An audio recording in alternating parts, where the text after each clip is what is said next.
দেশে যখন এত ভয়াবহ অবস্থা চলে এবং ছোট ছোট কোমলমতি নিষ্পাপ শিশুদের উপর যখন দেখি যে এরকম নির্যাতন করা হচ্ছে, তাদেরকে ধর্ষণ করা হচ্ছে, তাদেরকে মেরে ফেলা হচ্ছে, তখন কি কারো মনে কি আসলে সত্যিকার অর্থে কি সুখ আছে, শান্তি আছে? না আছে সুখ, না আছে শান্তি, আমাদের কোনোটাই নাই। এবং এই অশান্তিকে দূর করার জন্যই, এটার একটা সমাপ্তি টানার জন্যই তো আমরা সংগ্রাম করছি। আসলে সত্যি কথা বলতে কি, যে ঈদের যে খুশি সেটা তো মনের ভিতরে নেই।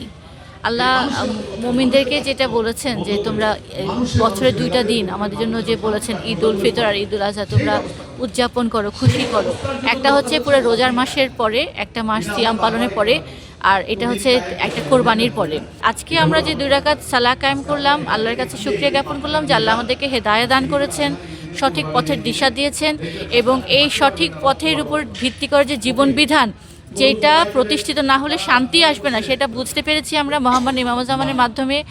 এবং সেই দিনকে প্রতিষ্ঠা করার জন্য যে আমরা সংগ্রাম করছি, সেইটারই শুকরিয়ার একটা নিম্ন স্বরূপ আমরা আজকে সবাই একত্রিত হয়ে 2 রাকাত আল্লাহর কাছে শুকরানা সালাহ করলাম বা ঈদের জামাত করলাম। তো সত্যিকার অর্থে ঈদ সেদিনই উদযাপন হবে যেদিন আল্লাহর দিনকে প্রতিষ্ঠিত করতে পারবো, যদি আমাদের জীবদ্দশা হয়, এবং সমাজ থেকে, দেশ থেকে, রাষ্ট্র থেকে সমস্ত অন্যায়কে দূর করে শান্তি প্রতিষ্ঠা করতে পারি।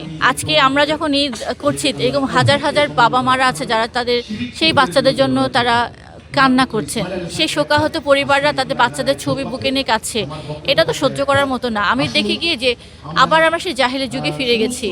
আইএমএ জাহিলিতে যুগে, দ্য এজ অফ ডার্কনেসে, যখন আমরা দেখেছি যে ছোট ছোট কন্যা শিশুকে এইভাবে ধর্ষণ করা হতো, তাদের উপর নির্যাতন করা হতো, জীবন্ত পুঁতে দেওয়া হতো, বিক্রি করে দেওয়া হতো নারীদেরকে। আমি দেখতে পাচ্ছি যে আজকে আমরা সভ্যতার শিখরে যাচ্ছি, কিন্তু আমাদের যে মানবিক দিকটা সেটা বিপর্যয় হয়েছে অলরেডি।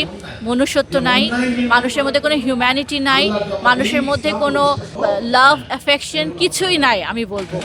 এবং এই কারণে আমাদের সমাজে যে অবস্থাটা, অবক্ষয়টা হয়েছে, এটার কারণ আল্লাহর দিন প্রতিষ্ঠিত নাই। এবং আল্লাহ রসুল সেই জন্যই কিন্তু সংগ্রাম করে, যুদ্ধ করে, জিহাদ করে, কেতাল করে, নারী পুরুষ উভয়কে নিয়েই দিন প্রতিষ্ঠা করে সমাজকে পরিবর্তন করেছিলেন। যেই সমাজে ছোট ছোট বাচ্চাদেরকে জীবন্ত পুঁতে দিত, সেই সমাজে নারীরা সম্মান পেল। তো আজকে হিজবুত তাওহীদ কিন্তু সেই কাজটাই করতে যাচ্ছে। হিজবুত তাওহীদের সংগ্রামটা সেই জায়গাতেই, হিজবুত তাওহীদের লড়াইটা সেই জায়গাতেই। আইএমএ জাহিলিয়াতের যুগে আজকে আমরা আবার ফিরে গেছি। এটাকে পরিবর্তন করে কিছু মানুষ নিবেদিত প্রাণ আজকে আমরা জীবন উৎসর্গ করার জন্য দাঁড়িয়েছি, এই সমাজকে পরিবর্তন করার জন্য, আল্লাহর দিন প্রতিষ্ঠা করার জন্য।